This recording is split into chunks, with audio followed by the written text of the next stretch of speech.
Kuya, dito lumalayo. Oh, dito lang sa paligid lang. Yung lovebird siya bumili. Ating hindi titik.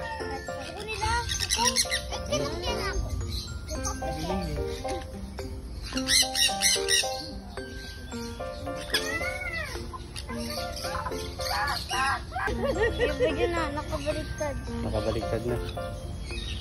Gusto Ay, ano? Kasi matamis yung apple eh.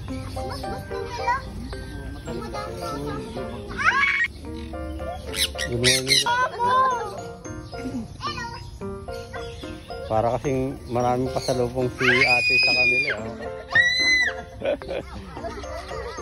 Kasi kulat, dinudumog.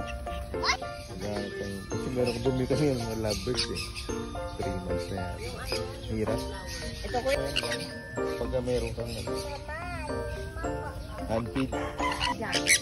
Pupunta tayo ng jacket.